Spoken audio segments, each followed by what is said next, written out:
Thanks for coming through. So, for those that don't know, how did you get your start in music? Well, right. Actually, my biological name is Leonard Ford. I was born in Kingston, Jamaica, in an area called St. Thomas. I grew up and as a little struggling youth. My parents worked hard, and I picked up music. Music is something that I always wanted to be ever since I was a little kid. So I started out music at about the age of 10. Just start put little songs together, and I started in Jamaica as a little kid. Before I leave Jamaica, I was working in dance hall, where I have people take me as, elder people because I was underage, take me to big concerts. I do my little performances there. People start loving me.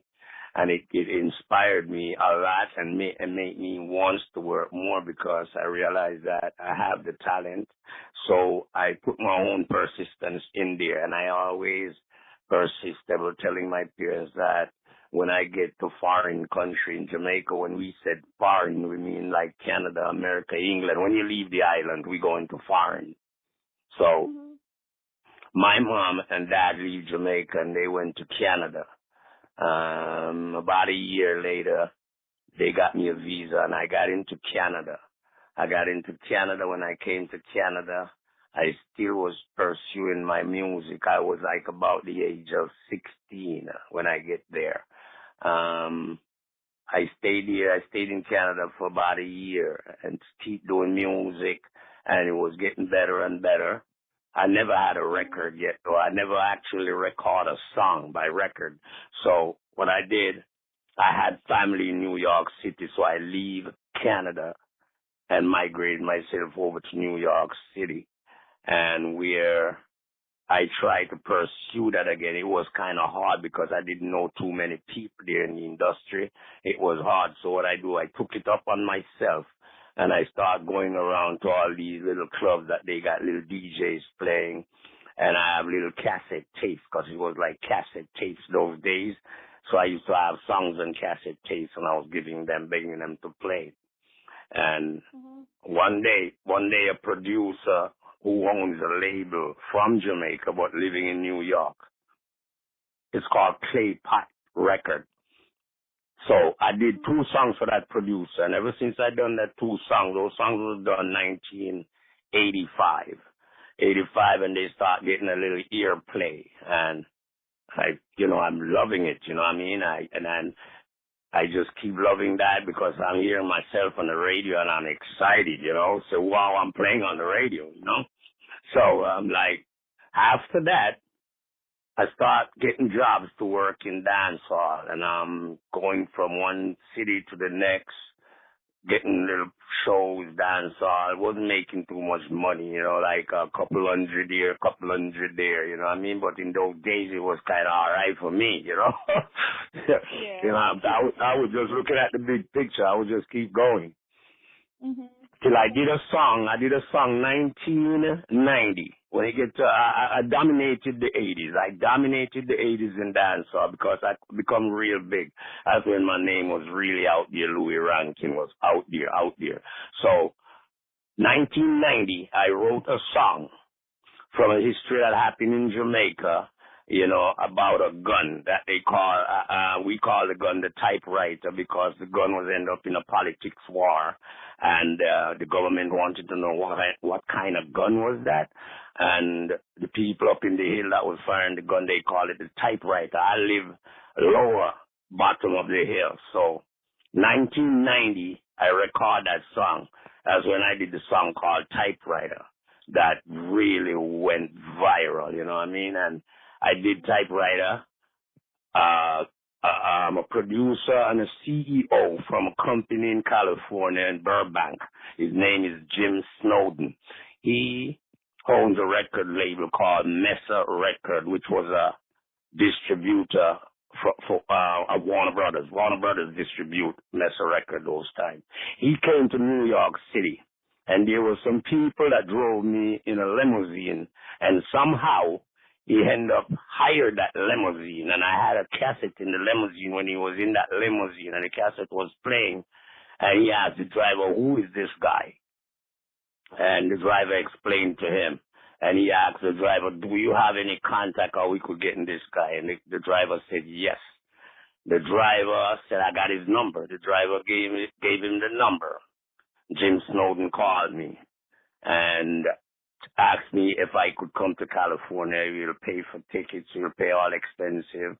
So I'm trying to find out why. And now he's telling me what he owns and all that. And I was really excited. So I answered yes. I end up went to Burbank. I flew to California. I went to Burbank. And the next thing you know, he talked to me. I called my lawyer's name is Jim Snowden. Mm-hmm. Not Jim Snowden, I'm sorry. Bruce Jackson was my lawyer. Bruce Jackson. He's a big lawyer. He represents a lot of artists like Mary J. Blige and all those people back in those times. So he called me and Mesa Records sent off the contract to him. And the next thing you know, he agrees, and he told me, yes, you should sign this contract. I signed that contract, and I did 2 albums for Mesa Record. The first one was Showdown. That's the one that has Typewriter on it. And that song went real big, Billboard charts. It wins everything, #1, everything. Then I did another song called The Showdown.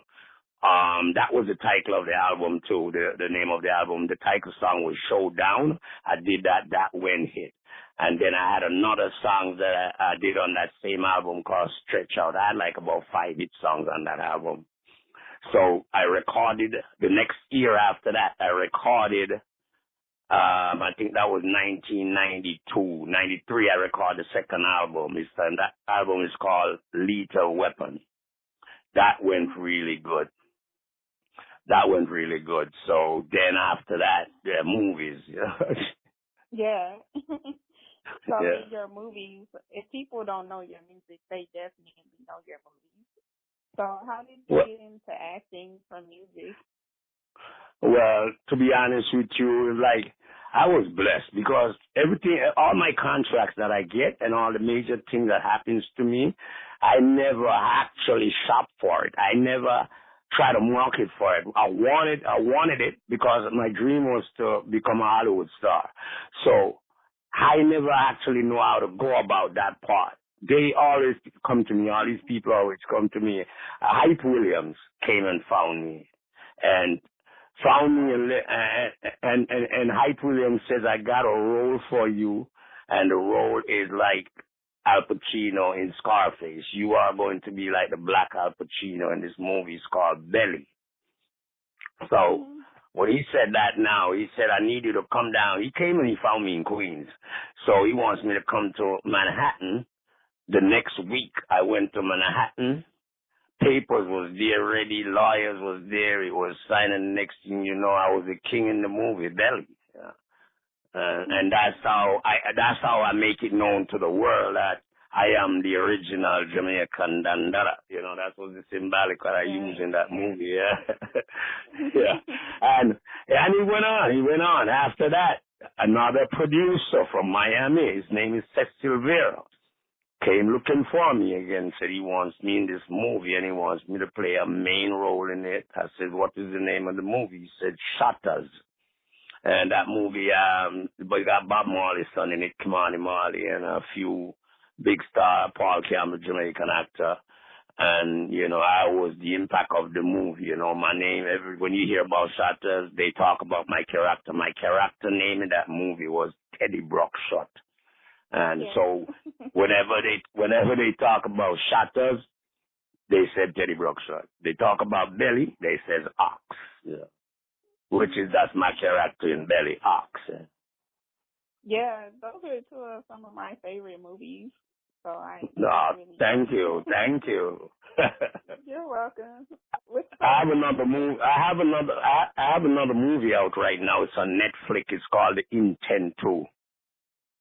Oh, I'm gonna check that out. It's on Netflix. Yeah, it's on Netflix right now. Yeah. Okay, I just signed up again for Netflix, so I'm gonna check it out. Yeah. Which set was the most fun for you to work on, as far as women Belly.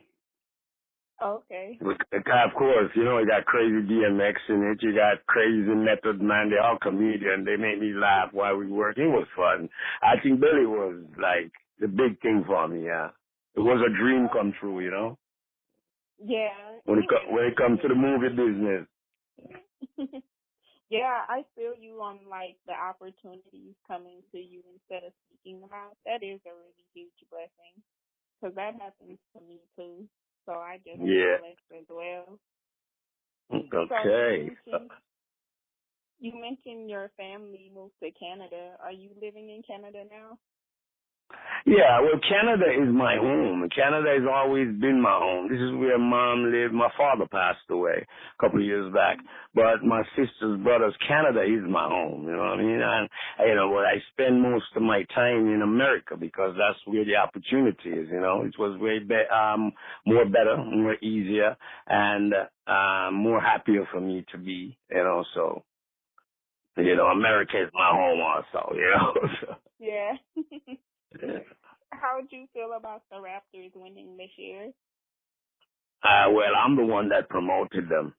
I am the one that motivated them. If you go on my site and all that, I was just on TSN Sport Channel about last week talking about Danny Green and them leaving because I made a major impact on that playoff, in Canada, especially in Canada, went viral. Everything that I do about the Raptors went real crazy.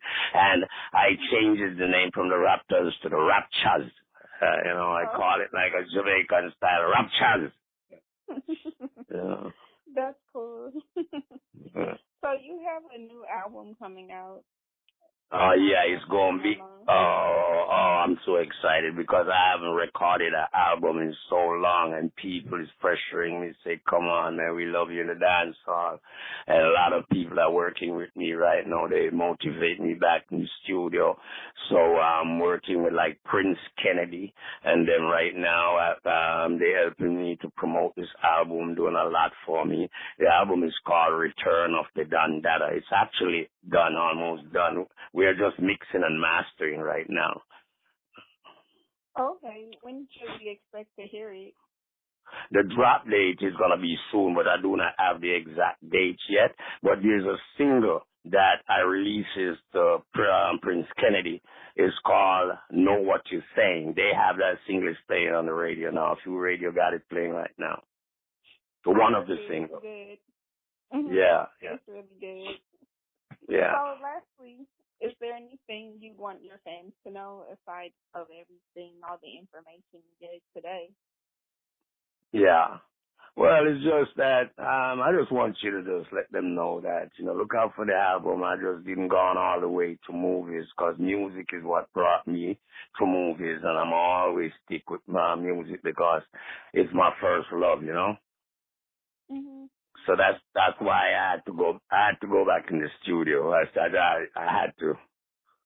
Yeah, I was telling somebody that yesterday, like, if you love what you do, you're always going to come back to it eventually. Exactly. You can't walk away from it. It's just like a woman. You're in love with a woman. You leave, you got to go back. You leave, you have to go back because you love it. Well, I thank you for coming through. I really appreciate it.